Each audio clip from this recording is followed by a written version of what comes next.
சுக்கிரனுடைய பெயர்ச்சியானது வருகின்ற ஜூலை மாதம் 26ஆம் தேதி அன்று ரிஷபத்திலிருந்து மிதுன மனைக்கு பெயர்ச்சியாகிறார். அப்போ எதுவரைக்கு இருக்க போகிறார் அப்படின்னா மிதுன மனையில் ஆகஸ்ட் மாதம் 20ஆம் தேதி வரை. ஸோ இந்த 26 நாட்கள் சுக்கிர பகவான் மிதுன மனையில் குருவோடு சேர்ந்து இணைவு பெற்று இருக்க போகிறார். அப்போ குரு சுக்கிரன் இணைவு நடக்கிறது. அப்போ இந்த குரு சுக்கிரன் இணைவால என்ன பலன் நமக்கு கிடைக்க போகிறது? அதில் சுக்கிர பகவான் பார்த்தீங்கன்னா 26/7/2025 31/7/2025 வரை மிருகசீரிஷ நட்சத்திரம் செவ்வாயினுடைய நட்சத்திரத்தில் பிரயாணம் பண்ணுறார். அதற்கு அப்புறம் பார்த்தீங்கன்னா இந்த 1/8 அதாவது ஆகஸ்ட் மாதம் 1ஆம் தேதியிலிருந்து 11ஆம் தேதி வரை திருவாதிரை நட்சத்திரம் அதாவது ராகுனுடைய நட்சத்திர காலில் பிரயாணம் பண்ணுறார். 12/8/2025 20/8/2025 வரை பார்த்தீங்கன்னா குருவினுடைய நட்சத்திர சாரத்தில் பிரயாணம் பண்ணுறார்.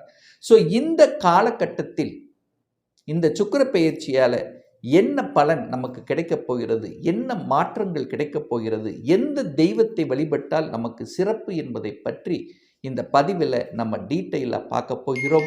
அதற்கு முன்னால் நம்முடைய சேனலை நீங்கள் ஃபர்ஸ்ட் டைம் பார்ப்பவர்கள் என்றால் மறக்காமல் சப்ஸ்கிரைப் பண்ணிக்கிங்க. மீனம் ராசி அன்பர்களே, சுக்கிர பெயர்ச்சியால் என்ன பலன்?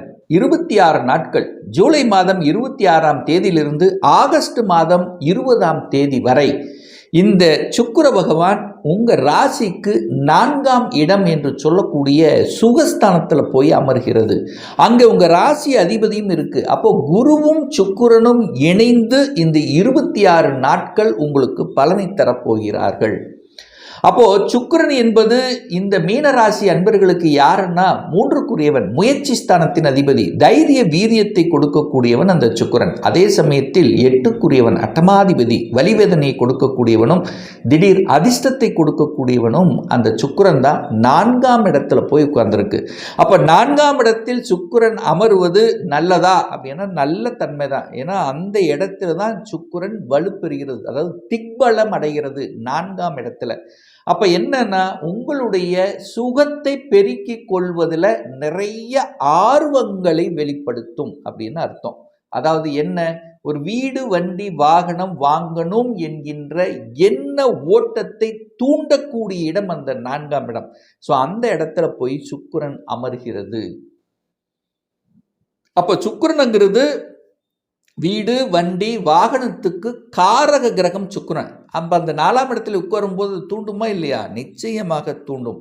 அப்போ பணம் வைத்து கொண்டிருப்பவர்கள், ஒரு வீட்டை தேடிக்கொண்டிருப்பவர்கள், தனக்கு பிடித்த இடம் கிடைக்காமல் இந்த லொக்கேஷன் அந்த லொக்கேஷன் அலைந்து கொண்டிருக்கின்றவர்களுக்கெல்லாம் இப்போ இந்த காலகட்டத்தில் இந்த லொக்கேஷன் தான் நான் வாங்க போகிறேன், இந்த இடத்தை தான் வாங்க போகிறேன் அப்படிங்கிறது தீர்மானிக்கக்கூடிய ஒரு காலகட்டமாக இந்த மீனராசி என்பவர்களுக்கு நிச்சயமாக அமையும். ஒரு மனக்குழப்பம் இருந்ததல்லவா, அந்த குழப்பம் சரியாகக்கூடிய ஒரு காலகட்டமாக நிச்சயமாக அமையும். தாய் சார்ந்த விஷயங்கள், தாய் வர்க்கம் சார்ந்த விஷயத்தில் அந்த தாய் அப்படிங்கிற விஷயம் எப்படியாவது உங்கள் எண்ண ஓட்டத்துக்கு வந்து சேரும். தாயை பற்றிய சிந்தனைகள் அல்லது தாய் வர்க்கம், தாய் கூட பிறந்தவங்க அவங்க சார்ந்த விஷயங்கள், தாயினுடைய சொத்து சம்பந்தப்பட்ட விஷயங்கள், அதை எப்படி பண்ணலாம், சொத்தை வாங்கலாமா விற்கலாமா, அந்த சொத்தை வச்சு என்ன பண்ணுது, அங்கே ஏதோ ஒரு பிரச்சனை இருக்குது. ஸோ இந்த மாதிரியான அந்த தாய் சம்பந்தப்பட்ட விஷயத்தில் உங்கள் எண்ண ஓட்டங்களை செலுத்தி அதில் ஏதாவது ஒரு சொல்யூஷன் எடுக்கக்கூடிய ஒரு காலகட்டமாக நிச்சயமாக இந்த மீனத்துக்கு அமையும். அதே சமயத்தில் இந்த சுக்கிரனுங்கிறது மீனத்துக்கு ஆகாதவன் தான் சொல்லுவேன். ஏன்னா 8க்குரியவன் அல்லவா. அப்போ குரு ஒரு அணி, சுக்கிரன் ஒரு அணி அல்லவா. அப்போ அந்த 2 பேரும் இணைந்து அங்கே 4ஆம் இடத்துல இருக்குது. அப்போது உங்கள் சுகஸ்தானத்தை பார்க்கணும் அப்படின்னு அர்த்தம். உங்கள் ஹெல்த்தை கொஞ்சம் டேக் கேர் பண்ணணும் அப்படிங்கிறது மீனராசி என்பவர்கள் கண்டிப்பாக மனதில் பதிய வைத்து கொள்ள வேண்டும். ஏன்னா சுக்கிரன் 8க்குரியவன் அல்லவா. அப்போ குரு சுக்கிரன் 2 இணைந்தாலே அங்கே ஒரு ஹெல்த்தில் ஒரு பிரச்சனை வருது அப்படின்னு அர்த்தம். அப்போ குரு சுக்கிரன் இணைந்தாலே பொதுவாக சுகர் கொடுக்கும் அப்படின்னு சொல்லுவோம். அப்போ உங்கள் ஜாதகம் பாருங்கள், உங்கள் ஜனன ஜாதகத்தில் குருவும் சுக்கிரனும் இணைந்து இருக்கிறார்களா அல்லது பார்த்து கொண்டிருக்கிறாரா, ஏதாவது ஒரு தொடர்பு பெற்றிருக்காங்கிறது செக் பண்ணுங்க.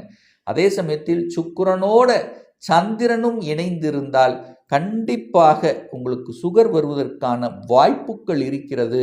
அதுவும் குறிப்பாக உங்களுக்கு சுக்கிரனுடைய புத்தியோ அந்தரமோ உங்களுக்கு நடக்குமேயானால் கண்டிப்பாக அந்த வலி என்பது நிச்சயமாக ஏற்படுத்தும்.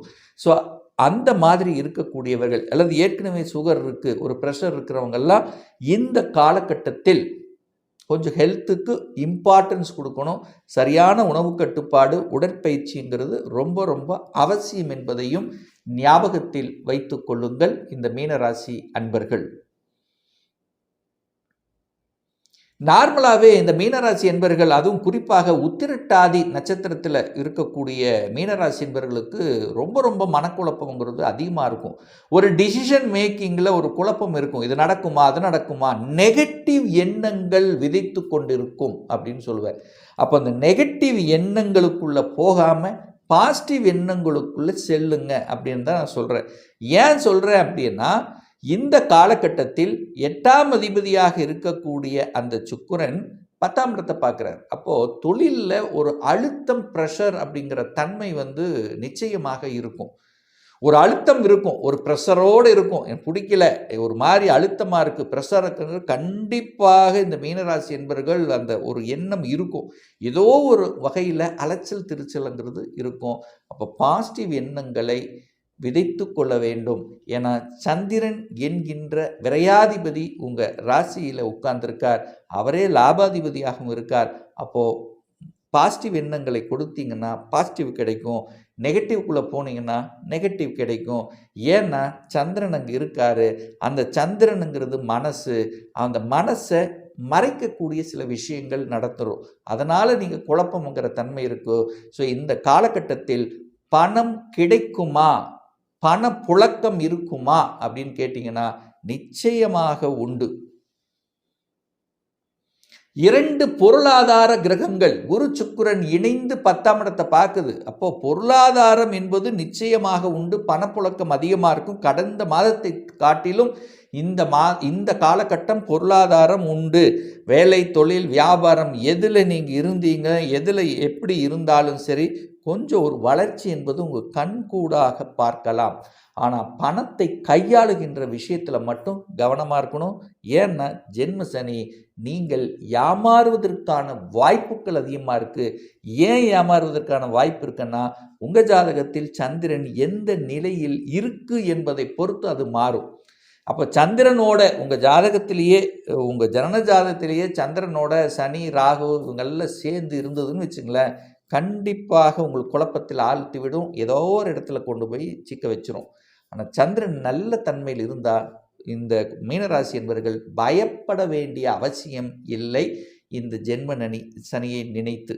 அதுவும் குறிப்பாக யாருக்கெல்லாம் 6ஆம் அதிபதியினுடைய தசை நடக்குது, யாருக்கு, இந்த மீனராசி என்பவர்கள் சூரிய தசை அல்லது சூரிய புத்தி, சூரியனுடைய புத்தி அந்தரம் நடந்து கொண்டிருக்கிறதோ, சுக்கிரனுடைய புத்தி அந்தரம் நடந்து கொண்டிருக்கிறதோ, அவங்களுக்கெல்லாம் கொஞ்சம் அதிகமான ஒரு வலி, ஒரு குழப்பம் என்பது இருக்கும். மற்றவர்களுக்கு பெரிய பாதிப்பு என்பது இல்லை. இந்த சுக்கிர பகவான் பார்த்தீங்கன்னா செவ்வாயினுடைய நட்சத்திர சாரத்தில் பிரயாணம் பண்ணுறார். எப்போ, எந்த காலகட்டம் அப்படின்னா, ஜூலை மாதம் 26 ஜூலை மாதம் 31ஆம் தேதி வரை அந்த சுக்கிர பகவான் மிருகசீரிஷ நட்சத்திரத்தில் பிரயாணம் பண்ணுறார். அது செவ்வாய்ங்கிறது உங்களுக்கு தனம், பாக்கியத்தை கொடுக்க. ஸோ அந்த காலத்தில் தன பாக்கியத்தை கொடுக்கக்கூடிய ஒரு காலகட்டமாக நிச்சயமாக அமையும். தன பாக்கியம் கிடைக்கும். யோகாதிபதியினுடைய நட்சத்திர சாரத்தில் பிரயாணம் பண்ணுறார். அப்போ உங்களுக்கு ஒரு யோகத்தையும் ஒரு கூடுதல் வளர்ச்சியை கொடுக்கக்கூடிய ஒரு காலகட்டமாக அமையும். அதன் பிறகு ஆகஸ்ட் மாதம் 1ஆம் தேதியிலிருந்து ஆகஸ்ட் மாதம் 11ஆம் தேதி வரை அந்த சுக்கிர பகவான் ராகுவோட நட்சத்திர சாரத்தில் பிரயாணம் பண்ணுறார். ராகு அப்படிங்கிறது பாம்பு, ராகுங்கிறது பிரம்மாண்டம். அந்த ராகு விரயஸ்தானத்தில் உட்கார்ந்துருக்கு. அப்போ நிறைய விரயத்தை கொடுப்பதற்கான வாய்ப்புகளை உருவாக்கும். அந்த காலகட்டத்தில் தான் பண விஷயத்தில் கவனமாக இருக்கணும். யாருக்கு ஜாமீன் கையெழுத்து போடக்கூடாது, கொடுத்த பணம் ரிட்டர்ன் ஆகாது. ஸோ சில விஷயங்கள் நெகட்டிவ் விஷயத்துக்குள்ளே போகக்கூடாது.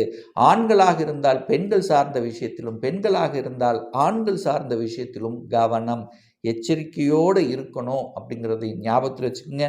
ஏன்னா குரு சுக்கிரன் இணைகிறது. குருங்கிறது ஒரு அணிக்கு தலைவன், சுக்கிரங்கிறது இன்னொரு அணிக்கு தலைவன்.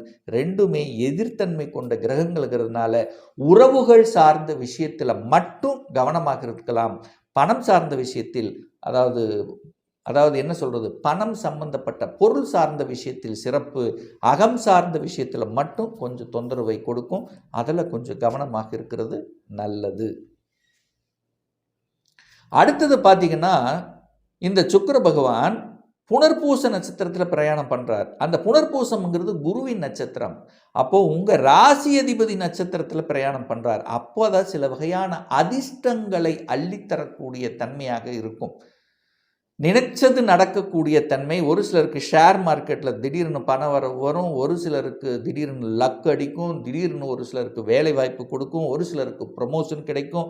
ஸோ இந்த மாதிரி நல்ல நல்ல விஷயங்கள், ஒரு ஜாக்பாட், ஒரு லக்கு, எதிர்பாராத சில விஷயங்கள், இதெல்லாம் நல்ல விஷயங்கள் நடக்கக்கூடிய காலகட்டமாக அமையும். அதுவும் தொழிலை சார்ந்த விஷயத்தில் அல்லது வேலை சார்ந்த விஷயத்தில் நல்லது நடக்கக்கூடிய ஒரு காலகட்டமாக நிச்சயமாக இந்த மீனத்துக்கு அமையும். ஒரு நல்ல தெய்வ வழிபாடு அப்படின்னு எடுத்துக்கொண்டால் இந்த மீனராசி அன்பர்களுக்கு தட்சிணாமூர்த்தி வழிபாடு அருமையான வழிபாடு இந்த காலகட்டம். அதுவும் தட்சிணாமூர்த்திக்கு மஞ்சள் பட்டு வஸ்திரத்தை சாத்தி நீங்கள் வழிபாடு செய்வது அற்புதமான ஒரு நிகழ்வு. ஏன்னா மஞ்சள்ங்கிறது நார்மலாக உங்களுக்கே தெரியும், அது குருவுக்கு உகந்த நிறம். பட்டுங்கிறது சுக்கிரன். அப்போ மஞ்சள் பட்டு வஸ்திரத்தை தானமாக வழங்குவது அல்லது அந்த இறைவனுக்கு படைத்து உங்களுக்கு பிடித்த நெய் விளக்கு வைத்து வழிபாடு செய்வது அதுவும் உகந்தது.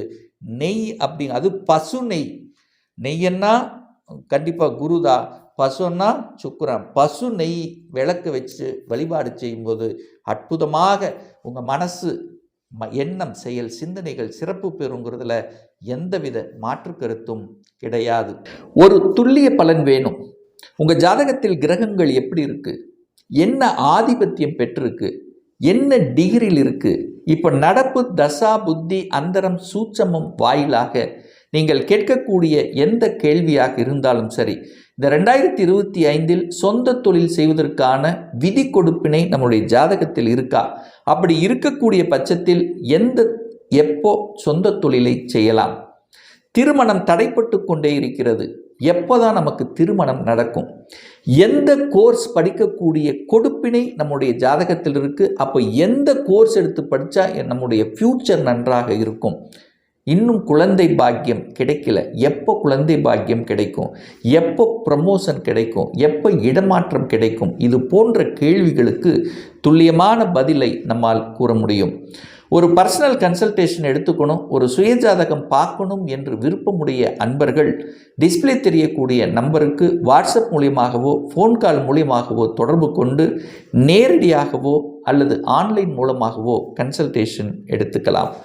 நம்முடைய அலுவலகம் கோயம்புத்தூரில் அமைந்துள்ளது. அதாவது கோயம்புத்தூரிலிருந்து மேட்டுப்பாளையம் செல்லும் வழியில் வெள்ளக்கிணர் பிரிவுக்கு அருகில் அன்னபூர்ணா ஹோட்டலுக்கு அருகில் அமைந்துள்ளது. பிரியர் அப்பாயின்மெண்ட் வாங்கிட்டு நேரடியாக கன்சல்டேஷன் எடுத்துக்கலாம். நிச்சயமாக இந்த பதிவு ஏதாவது ஒரு ரூபத்தில் உங்களுக்கு யூஸ்ஃபுல்லாக இருக்குங்கிறதுல எந்தவித மாற்று கருத்தும் கிடையாது.